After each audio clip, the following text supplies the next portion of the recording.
En tout cas, je vous souhaite une nouvelle fois la bienvenue pour cette deuxième édition de l'Open de la transition écologique et énergétique, un rendez-vous donc qui se veut fédérateur, inspirant aussi pour les acteurs économiques bretons à l'heure de l'adaptation au changement climatique. L'objectif de cette journée, c'est de montrer que les entreprises, elles peuvent se montrer résilientes, qu'elles peuvent aussi proposer des solutions dans et pour leur territoire et que cette nécessaire transition peut être non pas subie mais anticipée et désirable. On le verra tout au long de cette matinée avec un programme qui est bien chargé, donc à travers les témoignages lors de la table ronde sur les entreprises face à ces enjeux de l'adaptation.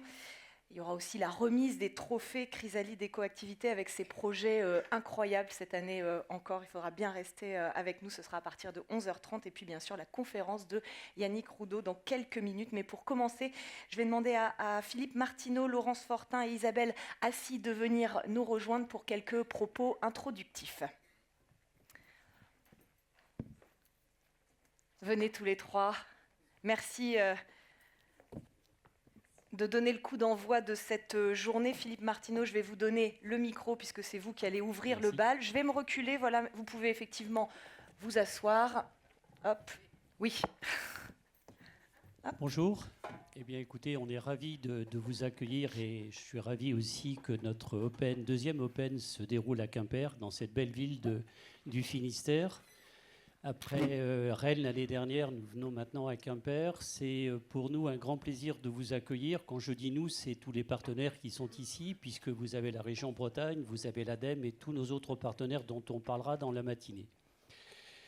Madame la vice-présidente du conseil régional, Madame la présidente de l'agglomération de Quimper, Madame la directrice régionale de l'ADEME, Mesdames, Messieurs, c'est avec plaisir, mais également une grande conscience des défis qui se présentent, que nous ouvrons aujourd'hui la deuxième édition de l'Open de la transition en Bretagne écologique et énergétique.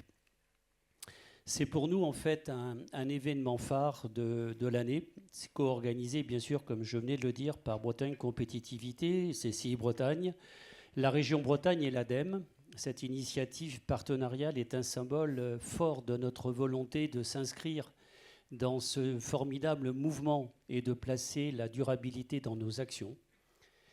Nous sommes réunis pour adresser ensemble, en fait, sur les enjeux majeurs de notre époque, en mettant en lumière des solutions d'entreprise innovantes et en renforçant nos collaborations.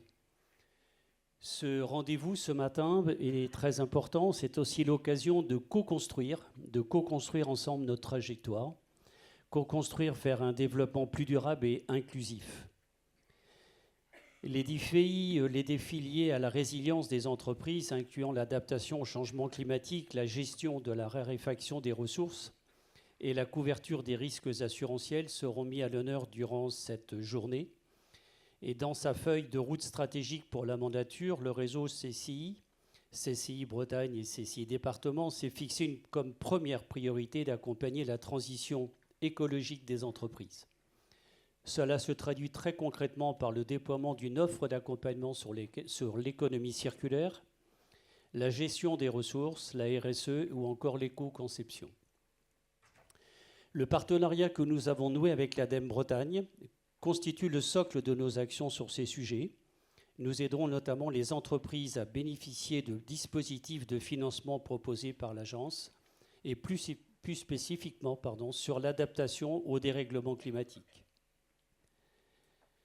Les chambres de commerce ont été précurseurs sur le sujet des économies d'eau. Le programme Ecodo aura aussi permis d'ici la fin de l'année à plus de 300 entreprises d'engager des actions concrètes de réduction de leur consommation. Et bien que la météo, et encore ce matin, puisque venant de Bretagne Nord, c'était sous la pluie, dans le brouillard, nous laisse penser que nous aurons suffisamment de contraintes et de possibilités hydriques, je pense qu'on aura quand même face à nous de grandes contraintes et de fortes et futures pénuries. On en a encore parlé hier après-midi avec l'Agence de l'eau. Et je pense aussi qu'en tant que chef d'entreprise, le principal risque, c'est d'abord qu'on ne prenne pas conscience de la raréfaction.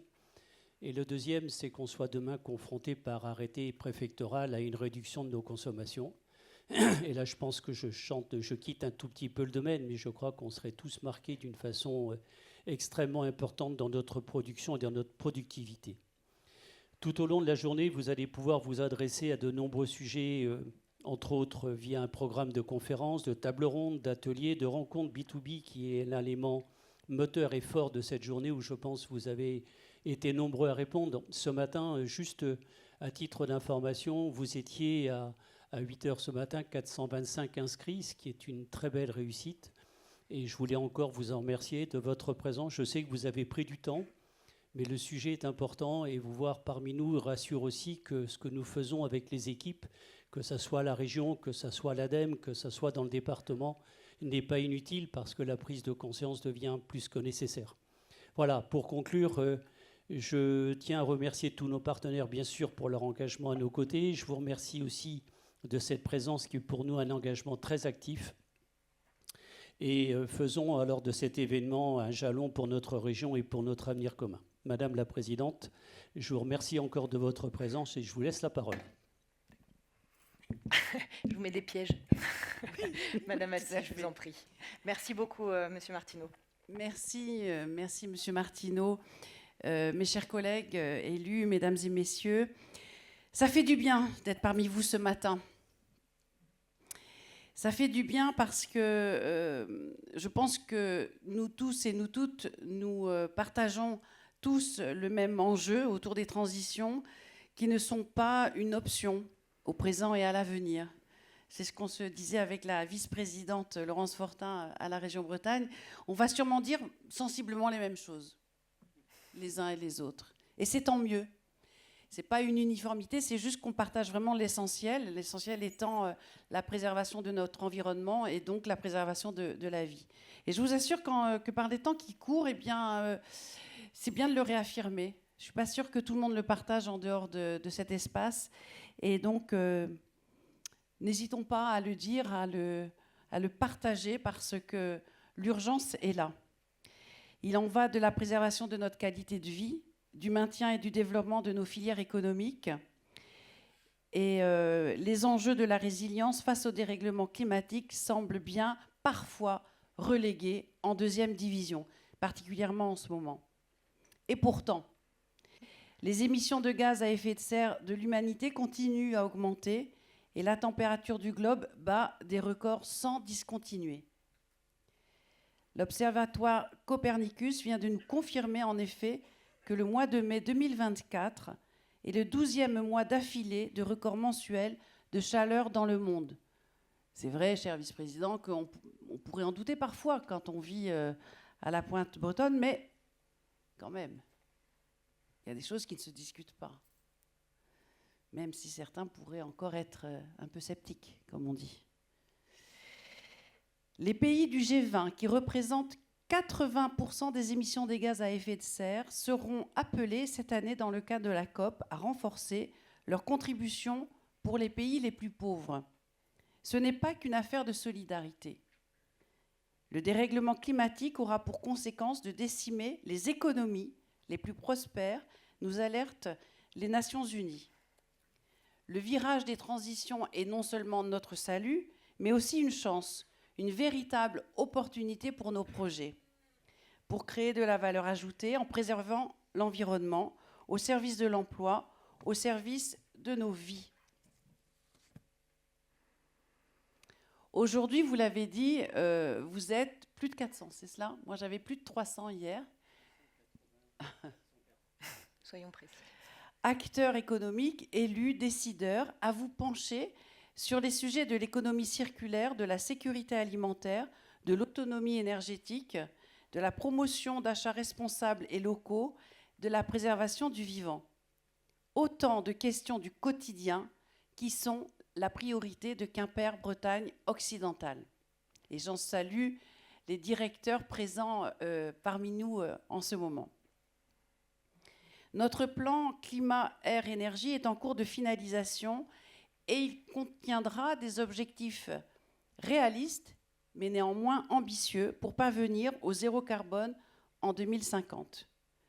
Nous pouvons y parvenir si nous faisons confiance à la force d'innovation et d'engagement de nos entreprises. Et notre territoire n'est pas en manque de fleurons et de défricheurs dans le domaine de la transition énergétique. C'est pour moi, en tant que présidente, un véritable plaisir de travailler avec les entreprises hautement engagées du côté des transitions. Je pense évidemment au fort développement de l'entreprise Entech, spécialisée dans le stockage intelligent de l'énergie, qui a fait ses premiers pas dans la pépinière d'entreprises communautaires. N'est-ce pas, Laurent? Je pense au développement à venir de Bolloré Blue Solutions à 2 pas d'ici. Nous aurons le pilote et la recherche et l'innovation et le développement qui a été retenu sur notre site. Je pense à toutes ces innovations en germe dans le domaine des énergies renouvelables, de l'hydrogène et de l'hydrogène notamment. Il faut accompagner et entretenir cette dynamique et très prochainement, nous lancerons un appel à projet pour donner le coup de pouce financier nécessaire aux acteurs émergents des transitions. Il nous faut savoir également accompagner tous les habitants dans ces changements. Ce n'est pas chose aisée, mais je crois que c'est possible. Il ne s'agit pas d'imposer, mais de faire ensemble. Nous organiserons à cet effet, au niveau de Quimper-Bretagne occidentale, début octobre, notre premier grand défi climat des solutions du quotidien dans cette même salle du Chapeau Rouge, avec des experts, mais une organisation qui sera ouverte à tous et à toutes. Nous y parviendrons en faisant prospérer et en partageant toute cette intelligence collective ici présente. Enfin, j'aurai grand plaisir à vous retrouver lors de la prochaine édition du salon professionnel Braze Transition, les 4 et 5 décembre 2025.